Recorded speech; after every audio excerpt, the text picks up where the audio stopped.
तो नमस्कार, good morning. Crime outliers की कहानी में आपका स्वागत है। उम्मीद है आप और आपकी फैमिली अच्छी होगी, अपना ख्याल रख रही होगी। तमिलनाडु के किशनपुर स्थित पोचनपल्ली के पोलियमपट्टी इलाके से एक ऐसा मामला सामने आया कि आप भी सुनकर चौंक जाएंगे। दरअसल एक शख्स की पत्नी प्रेग्नेंट थी और वह ज़्यादा से ज़्यादा समय यूट्यूब पर ही बिताया करता था और उस पर वह बस एक ही वीडियो देखा करता था कि घर पर पत्नी की नॉर्मल डिलीवरी कैसे कराई जाए। तो कुछ दिन बाद ही उसकी पत्नी की डिलीवरी का एक समय आता है। तो पति मधेश अपनी पत्नी लोक नाइक की डिलीवरी की घर पर तैयारी करता है, कुछ जरूरी सामान इकट्ठा करता है और अपने मोबाइल पर यूट्यूब पर वीडियो चलाता है कि कैसे घर पर डिलीवरी कराई जाए।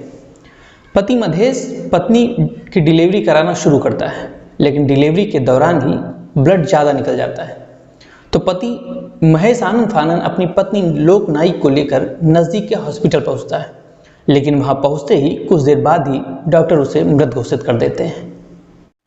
तो जैसे ही डॉक्टरों को मृतक के पति मघेश के बारे में पता चलता है कि मघेश ने घर पर ही डिलीवरी कराने की कोशिश की थी और जिसकी वजह से महिला की मौत हुई है, तो फौरन ही डॉक्टर संबंधित थाने में इसकी कंप्लेन दर्ज कराते हैं।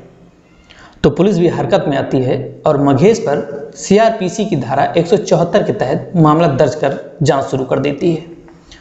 तो वही बच्चा पूरी तरह से स्वस्थ बताया जा रहा है।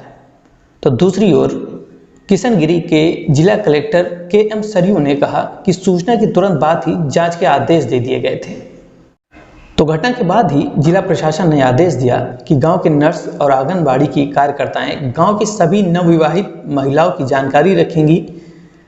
जब वो गर्भवती होती हैं तो उनका रजिस्ट्रेशन कराया जाएगा, जिससे हर प्रकार से प्रेग्नेंट महिलाओं को हर प्रकार से सुविधाएं मिल सकें।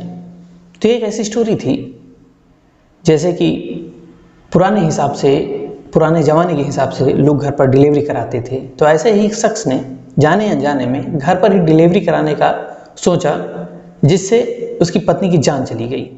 तो फिर मिलते हैं एक अगली स्टोरी के साथ, तब तक के लिए नमस्कार।